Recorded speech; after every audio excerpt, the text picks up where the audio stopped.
একটা খড়খড়ে কণ্ঠের রুড়ো ডাকে তুষির ভেতর দুম করে শব্দ হলো কিছুর। ভয় ডরে চোখের পাতায় ঝড় নামিয়ে ঢোক গিল মেয়েটা। অয়ন পিছু ফিরে চাইল এবার। বারান্দায় দাঁড়ানো ইয়াসিরকে এতক্ষণে দেখেছে সে, কিন্তু চেহারার সাবলীলতা এক ফোঁটা কমেনি। কারো বিয়ে করা বউকে যে সে ফুল দিচ্ছিল সেসব নিয়ে একটুও বিব্রতকর ছাপ বসেনি মুখে। উল্টে হেসে হাত নাড়ল অয়ন, স্ফূর্ত স্বরে বলল, গুড মর্নিং ভাইয়া। ইয়াসিরের তপ্ত চোখে পরিবর্তন এলো না, উত্তরও দিল না কোনো। সোজাসাপটা নির্দেশ করলো তুষিকেই, ভেতরে এসো। তারপর ঢুকে গেল ঘরে। অয়ন ভ্রু বাঁকিয়ে বলল, এই ভাইয়ার আবার কি হলো? তুষির কণ্ঠে ভয়। সার মনে হয় রেগে গেলেন। হতবম্ব চোখে ফিরল অয়ন। সার? তুমি ভাইয়াকে সার ডাকো? তুষি ওই সার আর এই সারের পার্থক্য ধরতে পারল না, মাথা নাড়ল ছোট করে। অয়ন চোখ কপালে তুলে বলল, এর ওপর সুস্থ আছো কি করে?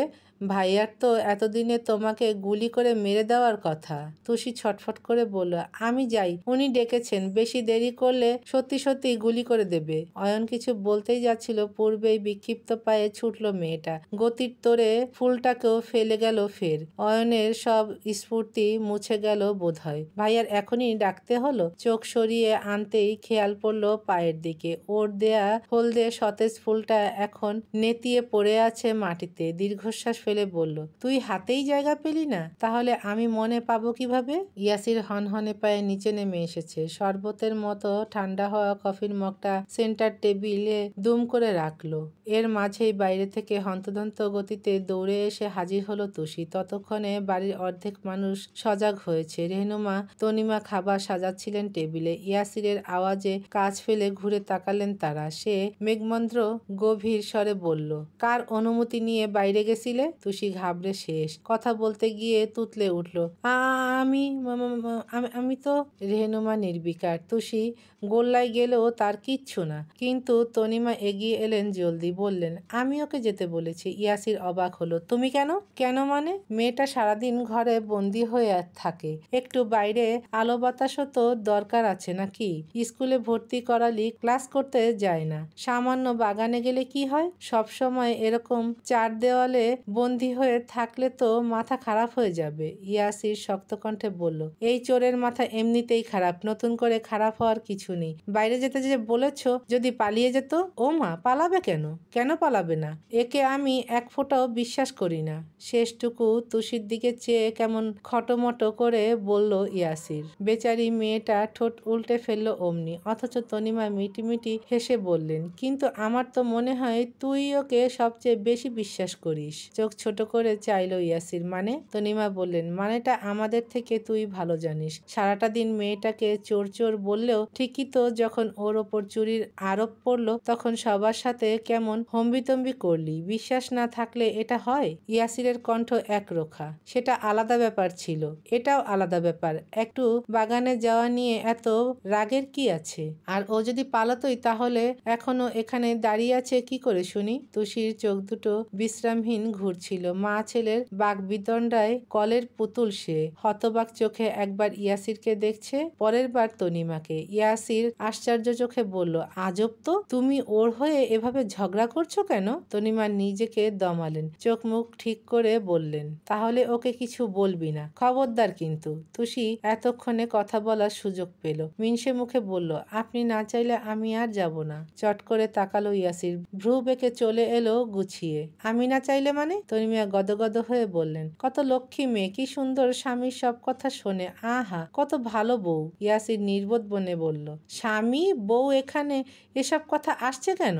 আমি আনছি তাই। ও বিরক্ত হয়ে বলল, মা তোমার মাথা ঠিক নেই, যাও যেটা করছিলে তাই করো। তা করছি, কিন্তু ওকে ধমকাবি না বলে দিলাম। তনিমা গেলেন। আজ যেন তুষির ওপর তার দরদ কয়েক পরত বেশি দেখা গেল। ইয়াসির বুঝল না এই আচমকা মায়ের রূপ বদলের কারণ কি। তুষি হাতের আঙ্গুল কসলাচ্ছে। চোরা চোখের নজর ইয়াসিরের শক্ত চিবুক পানে। ইয়াসির তাকাতেই মাথা নামিয়ে নিল। কানে এলো রুক্ষ ভাষার শব্দ, মা যেতে বলেছে শুনে কিছু বললাম না, তবে এভাবে যখন তখন বাইরে বের হবে না। আর তোমার পড়া নেই? সকালে উঠে পড়তে বসতে পারো না নাকি? স্কুলে ভর্তি হওয়ার সাথে সাথে পড়ার ইচ্ছে গায়েব হয়ে গেল।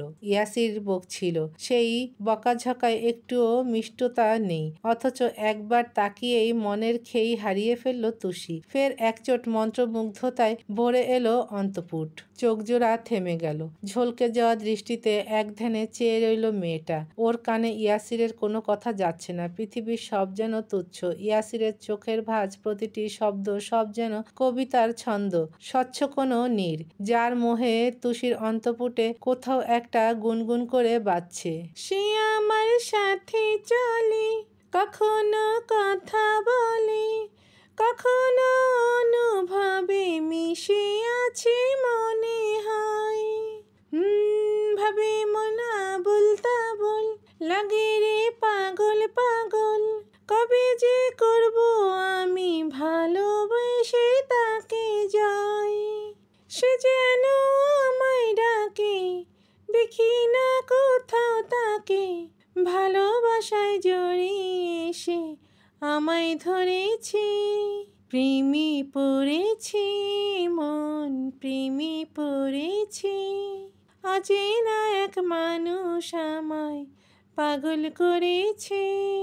ইয়াসির হঠাৎ তাকালো। তুষির হাঁ করে থাকা দেখে ভাঁজ বসলো কপালে। নিচের ঠোঁটটা কামড়ে কিছুক্ষণ চেয়ে রইল নিজেও। সেই চাহনিতে তুষি থতমত খায়। এলোমেলো এই চিত্ত হতে বাঁচার ছুতোয় পাশ কাটাতে নেয় ত্রস্ত বেগে। তুরন্ত হাতটা টেনে ধরল ইয়াসির। তুষি থমকে দাঁড়ালো, স্তব্ধ হলো। বিস্ময়ে হতে ন্যায় হাতের পানে চাইল ফিরে। অমনি কবজি ধরে এক টান মারল ইয়াসির। তীরের গায়ে আছড়ে পড়া ঢেউয়ের মতো এক ঝটকায় ওর শক্ত বুকে এসে পড়ল তুষি। খোলা চুলের একাংশ এসে হামলা ছুড়ল কপালে। বড় যত্নে নিখুঁত মনোযোগে সেই চুল সরিয়ে কানে গুজে দিল ইয়াসির। নিঃশ্বাসের এই অন্তরঙ্গতায় তুষির প্রাণ ওষ্ঠাগত। প্রথম ইয়াসিরের এতটা সান্নিধ্য, এতটা কাছাকাছি আশায় বুকের দ্রিম দ্রিম শব্দটা যে স্পষ্ট শুনতে পাচ্ছে। ইয়াসিরের নিটোল ঠোঁটের নিশানা তুষির মসৃণ কপাল, যেন এক গভীর ছোঁয়ার অপেক্ষায় ওরা। অনুভূতির গাঢ় এক স্পন্দনে মেয়েটার পায়ের পাতা শিরশির করে উঠল। তপ্ত অধরের স্পর্শ পাওয়ার আকাঙ্ক্ষায় ঢোক গিলে চোখ খিচে বুঝে নেয় সে। কেউ ধমকে উঠে তখনই, এই চোর, কথা কানে যাচ্ছে? তুষির বুক ছ্যাদ করে উঠল, চোখ মেলল ধরফরিয়ে। তরাক চাহনি জোড়া অমনি বিধ্বস্ত হলো। সে কোথায় আর ইয়াসির কোথায়? কিসের সেই কাছাকাছি? বিটকেলটা তো ওর থেকে এক হাত দূরে দাঁড়িয়ে। তাহলে এসব কল্পনা? তুষি লজ্জায় মাটিতে মিশে গেল। যে মানুষটা ওর দিকে ভালো করে তাকায়ও না, ও কিনা তাকে নিয়ে চুমুচামাটি অবধি ভেবে ফেলেছে। কুণ্ঠার তোরে মেয়েটা আর দাঁড়িয়ে থাকতে পারে না। পালানোর অজুহাতে ঝড়ের বেগে ছুট লাগালো অমনি। এই হঠাৎ হঠাৎ কাণ্ডে আরেক দফা তবদা খেল ইয়াসির। দাপুটে ভ্রুজোড়ায় খেলে গেল বোকা বোকা চিহ্ন।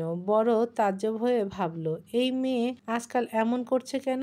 ইউষা ছাদে উঠেছিল গাছে পানি দিতে। এটা তার দৈনিক রুটিন। হঠাৎ কার্নিশ ছাপিয়ে নিচের বাগানে চোখ পড়তেই দেখলো অয়ন পড়ছে। অমনি সব ফেলে এক ছুটে নেমে এলো মেয়েটা। উড়ন্ত পাখির মতো ডানা মেলে দৌড়ে এসে থামলো ওর পাশে। হাত তুলে ডাকলো, অয়ন ভাই।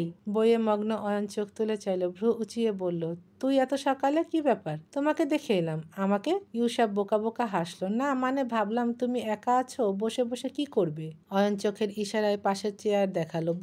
বসলো মেয়েটা। তার শরীরের কোথাও এক প্রস্ত জড়তা, গালজোড়ায় লজ্জা কয়েক শতক। দৃষ্টির কোণে নরম আহ্লাদ মেখে অয়নকে দেখলো কয়েকবার। এই একটা মানুষ যার কারণে পুরো বিশ্বকে ইউসা উলটপালট করে দিতে পারে, যার চোখে লুকানো তার বিশ্বাস, তার ভালোবাসা, তার ভবিষ্যতের সমস্ত চাওয়া পাওয়া। অয়ন প্রশ্ন ছিল তখনই, তোর ফিউচার নিয়ে কি প্ল্যান? বড় হয়ে কি হবি? ইউসা বিরক্ত হলো, চসূচক শব্দ করে ভাবলো, এসব কি প্রশ্ন?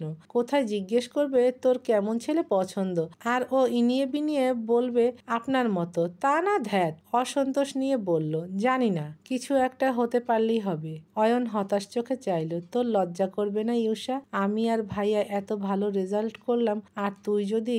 ইউসা পুরোটা শুনল না, ব্যগ্রচিত্তে প্রশ্ন করলো মাঝপথে, তোমার সব বন্ধুদের কি বিয়ে হয়ে গেছে অয়ন ভাই? অয়ন তবদা খেয়ে বলল, আমি তোকে কি বললাম আর তুই কি বলছিস? ইউসা অপ্রস্তুত হাসলো, না আসলে আমি ভাবছিলাম যে তুমি কবে বিয়ে করবে। আমার বিয়ে দিয়ে তোর কি কাজ? ও মনে মনে বলল, আমারই তো সব কাজ। তুমি বিয়ে না করলে আমি কিভাবে বউ সাজবো? ফের শুধালো, আচ্ছা অয়ন ভাই, তোমার কাউকে ভালো লাগে না? এক একটা প্রশ্নে বিস্ময়ের তোরে হোঁচট খাচ্ছে অয়ন। ইউষার মুখে এমন কথাবার্তা ও এর আগে শোনেনি। বইটা বন্ধ করে পুরোপুরি ঘুরে বসলো এবার। সন্দিহান কণ্ঠে বলল, তোর হয়েছেটা কি ইউষা? তুই কি কারো সাথে প্রেম করছিস? মেয়েটার সব উত্তেজনা ফুস করে উড়ে গেল অমনি। ও এতক্ষণ কি বলছিল? অয়ন ভাই কি বুঝলেন? সে কড়া কণ্ঠে বলল, ইউষা, এটা কিন্তু প্রেমের বয়স নয়। এগুলোর জন্য সামনে অনেক সময় আছে। এখন পড়াশোনার সময়, পড়াশোনা কর। ইউষা ঠোঁট ফুলিয়ে বলল, প্রেমে পড়লে বুঝি পড়াশোনা হয় না? অয়নের কণ্ঠে সতর্কতা। এর মানে আমি ঠিক ধরেছি তাই তো? চাচু জানে এসব? ইউষার চোখ বেরিয়ে আসার পথে উদ্বেগ নিয়ে বলল, এ বাবা, না না, আমি আবার কার সাথে প্রেম করব? আমি তো ভালো মেয়ে। অয়নের কণ্ঠ সন্দেহী। কত ভাগ সত্যি? সবেগে মাথা জাকালো সে। 119 ভাগ। আর বাকি 1 ভাগ? ইউষা বিড়বিড় করলো, ওটা তো তোমার কাছে। ওকে চুপ দেখে প্রসঙ্গ আর ঘাটল না অয়ন। একটু পরে আবার কথা বলল ইউষা, আচ্ছা, সবসময় পড়তে তোমার বিরক্ত লাগে না অয়ন ভাই? না। তাহলে এমন একা একা চুপচাপ থাকো যে, এতেও বিরক্ত লাগে না? আমি চুপচাপ থাকি তো কি, কথা বলার জন্য তুই আছিস না? ব্যালেন্স তো হচ্ছে। ইউষা কি বুঝে নিল কে জানে। নিজের মতো হিসেব সাজিয়ে বুকের ভেতরটায় আলোড়ন তুলে ফেললো। ঘাড় নেড়ে ভাবলো, তাই তো, দুজনেই কথা বলে শুনবে কে? অয়ন নিজেই বলল, তাছাড়া মানুষের সাথে বেশি কথা ঝামেলা, কথা বাড়াতে গেলেও ঝামেলা। আসলে মানুষ মানেই আস্ত এক ঝামেলা। আমিও কি ঝামেলা? অয়ন ভ্রু বাঁকালো। তা কখন বললাম? ইউষার কণ্ঠ নেমে এলো। চঞ্চল চিত্তে ভাটা পড়ল খানিক। সাগ্রহে শুধালো, তোমার কাছে আমি কেমন অয়ন ভাই? অয়ন হাসে, জবাব দেয় বিলম্বহীন, কেমন? তুই যেমন তেমন অমন। ইউষার আশায় জল পড়ল। মুখ ভার করে বলল, এটা একটা উত্তর হলো? তোর পরীক্ষা কবে? ও ফের বিরক্ত হয়। আবারও পড়াশোনা? এসব ছাড়া কোনো কথা জানে না নাকি? তুমি তো পড়ছো, আমি না পড়লে কিছু হবে না, মুখে জানালো। 2 মাস পরে। অয়নের কথায় বিজ্ঞ ভাব বলল, কোনো চ্যাপ্টার নিয়ে সমস্যা হলে আমাকে জানাবি। একা একা গুম মেরে বসে থাকবি না। আমি সব সময় তোর সাথে আছি। তারপর মেয়েটার মাথায় হাত রেখে এক টুকরো আলতো আলোর মতো হাসলো অয়ন। ভোরের মনোহর সৌন্দর্যে সেই হাসি আরো একবার ইউষার প্রাণ কেড়ে নেয়। পরপরই বক্ষভাগের অতলটা ঝুপ করে তলিয়ে যায় বিষাদে। অয়ন ভাই কি চায় কি না চায় ও জানে না। ভালোবাসলে এমন দূরে থাকে কেন? বা ভালো না বাসলে সরাসরি বলে না কেন? কেন এই ধরার মাঝেও আকাশ সমান অধরা ভাব? সৌজন্যতায় ইউষা হাসলো, তবে টেনে টেনে বিমর্ষ চেয়ে ভাবলো, এই থাকাকে থাকা বলে না অয়ন ভাই। থাকলে এমন ভাবে থাকো যেভাবে মানুষের শরীরে প্রাণ মিশে থাকে, যাকে মৃত্যু ছাড়া কখনো আলাদা করা যাবে না। বিকেলের পরপরই থানা থেকে ইয়াসিরের কাছে জরুরি ফোন এসেছে। সেন্ট্রাল জেল থেকে পালিয়েছে রোহান। খবরটা শুনেই খুব তাড়াহুড়ো করে বাড়ি ছাড়লো সে। এখন রাতের প্রায় মধ্যভাগ। ফেরার নাম নেই, অথচ ঘড়িতে টিকটিক করছে 12টার কাঁটা। বাড়িতে শুধু বলেছিল ফিরতে দেরি হতে পারে। এমনটা অবশ্য ওর আগেও হয়েছে। রাত করে ফেরা তনিমার কাছে নতুন ঘটনা নয়, তাই ব্যাপারটা নিয়ে আলাদা করে কেউ ভাবলো না। খেয়ে দিয়ে যে যার মতো ঘরে চলে গেল। শুধু একই রকম বসে রইল তনিমা, সাথে আরো একটা মানুষ, আরো দুটো চোখ, যারা একটু পর পর আকুল হয়ে উকিঝুঁকি দিচ্ছে, দেখছে ইয়াসির এলো কিনা। তনিমা ঘুমে ঢুলছেন। তুষি খেয়াল পড়তেই তড়িঘড়ি করে এসে দাঁড়ালো সেখানে। পায়ের শব্দ পেয়ে তড়িৎ চোখ পেলেন রমণী। ভেবেছিলেন ইয়াসির। তুষিকে দেখেই সেই সজাগ দৃষ্টি নিবল। বললেন, ও তুমি ঘুমোনি এখনো? আপনি ঘুমাবেন না? না, স্বার্থ আসুক, না হলে আবার না খেয়ে ঘুমিয়ে যাবে। তুষি মাথা চুলকালো, যেন কথা সাজানোর প্রস্তুতি। তনিমা নিজেই বললেন, কিছু বলবে? না মানে, আমি যদি থাকি আমি ওনাকে ভাত বেড়ে দেব, তুমি পারবে? তুষি প্রফুল্ল স্বরে জানালো, হ্যাঁ, রান্না ছাড়া আমি সব পারি। ভদ্রমহিলা হাসলেন। যাওয়ার ইচ্ছে না থাকলেও মাথা নাড়লেন তাও। এই সুযোগে ছেলে মেয়ে দুটো যদি একটু কাছাকাছি আসে। আচ্ছা, যাচ্ছি তাহলে। ঠোঁটে হাসি পিষে উঠে গেলেন তিনি। তুরন্ত তার জায়গায় তুষি পা তুলে আসন করে বসলো। ওর ঠিক সামনে কিছুটা দূরে একটা বিশালাকার শোকেজ রাখা আছে। কাচের মধ্য দিয়ে নিজেকে আবছা রূপে দেখতে পাচ্ছে তুষি। এই যে ও ইয়াসিরের অপেক্ষায় বসে আছে, এমন চেহারায় বউ বউ ভাব এসেছে না? না না, বউরা তো ঘোমটা দেয়। সাথে সাথে গায়ের ওড়নাটা চটপট মাথায় তুলে ঘোমটা পড়ল তুষি। লাজুক হেসে বিড়বিড় করলো, আপনি এসেছেন? আপনার জন্যই বসেছিলাম। পরপরই ঘাড় ঝাঁকালো। না না, এভাবে বললে ম্যার মেরে লাগবে। ইউনিক কিছু বলতে হবে ওকে। ফের কথা সাজালো, বিটকেল আপনি?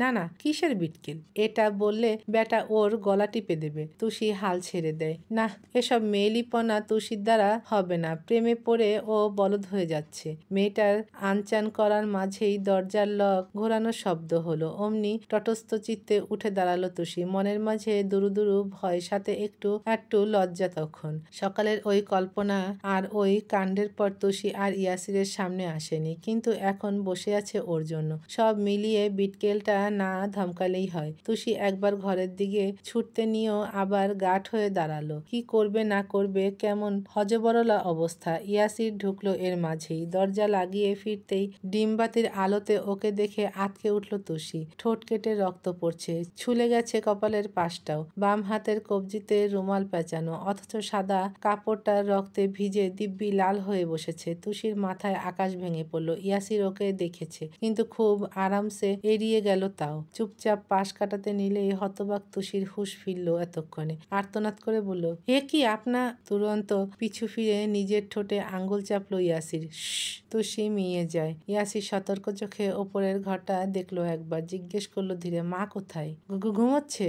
ইয়াসির স্বস্তি পেল, ঠোঁট কামড়ে মাথা নেড়ে রওনা করলো আবার। তুষি স্তম্ভিতের ন্যায় কিছুক্ষণ চেয়ে রইল। মাথায় তার শত শত প্রশ্ন। ইয়াসির কি অ্যাক্সিডেন্ট করেছে, নাকি কেউ আবার? ইয়াসির ঘরে এসে আলো জ্বালালো, সোজা আয়নার সামনে গিয়ে ইউনিফর্ম বুক থেকে সরালো একটু। এখানেও ছিলে গেছে। হুট করে সামনে একটা রিক্সা এসে পড়ায় টাল সামলাতে পারেনি। ভাগ্যিস মা জেগে নেই, না হলে চিন্তায় পুরো বাড়ি মাথায় তুলে ফেলতেন। ইয়াসির ফার্স্ট এইডের বাক্স বের করলো, স্যাবলনে মাখা তুলো নিয়ে বুকের ক্ষততে চেপে চেপে লাগালো। তারপর ইউনিফর্মটা আরেকটু কাঁধ থেকে নামালো নিচে। পিঠের কোথাও খুব জ্বলছে, কিন্তু ওই কাটা অংশে হাত যাচ্ছে না। বোতাম খুলতে নিল, আচমকা একটা নরম হাত এসে লাগলো পিঠে। ভেজা তুলোটা আঙ্গুল থেকে টানতেই চমকে পিছে ফিরল ইয়াসির। তুষিকে দেখে এক ঝটকায় সরে গেল দূরে। তুমি আবার এসেছো? আমাকে দিন, আমি লাগিয়ে দিচ্ছি। ইয়াসির ইউনিফর্মের বোতাম লাগাতে লাগাতে বলল, আমি বলেছি তোমাকে, যাও যাও চুপচাপ। তুষির মেজাজ চটে গেল, উড়ে পালালো সব ভয়। রোবটের ন্যায় বলল, যাব না। ইয়াসির হতচকিত, কি? যতক্ষণ না ওষুধ লাগাতে দেবেন আমি কোথাও যাব না। ইয়াসিরের চিকন চোখ প্রকট হলো, সেই দৃষ্টিতে হতবুদ্ধির ছাপ। সকালেই ওর ভয়ে নেতিয়ে থাকা তুষির সাথে এই মেয়ের বড্ড অমিল। কণ্ঠ গম্ভীর করে বলল, মাথার তার ঠিক আছে? তুষির জবাব এলো সাথে সাথে, না, সব ছিঁড়ে ভর্তা হয়ে গেছে। খাবেন আপনি? আর এক চোট ভেবাচাকা বাকরুদ্ধ ছেলেটা। তুষি কখনো এভাবে কথা বলেনি। মেয়েটা শক্ত মুখে বলল, আমাকে ওষুধ লাগাতে দিন, চুপচাপ চলে যাব। ইয়াসির রেগেমেগে কিছু বলতে যাবে, কথা কেড়ে নিল সে। আমি জানি আপনি কি বলবেন। স্ত্রী হতে এসেছো? না, আসিনি। ওই দিন আমার কপাল কেটে যাওয়ায় আপনি আমাকে ওষুধ লাগিয়ে দিয়েছিলেন না, সেটা শোধ করতে এসেছি। তুষি কারো ঋণ রাখে না। ইয়াসির তপ্ত কণ্ঠে বলল, তোমার বাজে কথা শোনার সময় আমার নেই। যেতে বলেছি, চুপচাপ বের হও, আউট। কর্কশ ওই চিৎকারে বুকের গতি লাফিয়ে উঠল তুষির, কিন্তু হার তো মানা যাবে না। বুকে সাহস এনে বলল, ঠিক আছে, দেবেন না তো আমি তাহলে আপনার মাকে ডেকে আনি। ইয়াসির বিহব্বল হয়ে বলল, মানে তুমি কি আমাকে ব্ল্যাকমেল করছো? তুষির কণ্ঠে সরল জেদ। ওসব মিল অমিল আমি জানি না, আমি ওষুধ লাগাবো, ব্যাস। হয় লাগাতে দিন, না হলে যাচ্ছি। ও যেতে নিলেই তাড়াহুড়ো করে হাতটা টেনে ধরল ইয়াসির। অমনি এক ঝটকা বাতাসে বক্ষকোষগুলো দুলে উঠল তুষির। মনে পড়ল সেই সকালের কথা, ইয়াসিরের ওই হাত টানে বুকের ওপর ফেলে দেওয়ার দৃশ্য। কিন্তু হায়, ওসব কি আর হয়? তুষি মুখ ফিরিয়ে চাইতেই হাতটা আবার ছেড়ে দিল ইয়াসির। গলা খাকারি দিয়ে বলল, ঠিক আছে, আমি রাজি। তুষির চেহারায় চাঁদ উঠেছে, চোখের কোণে ঠিকরে আসা জ্যোৎস্না।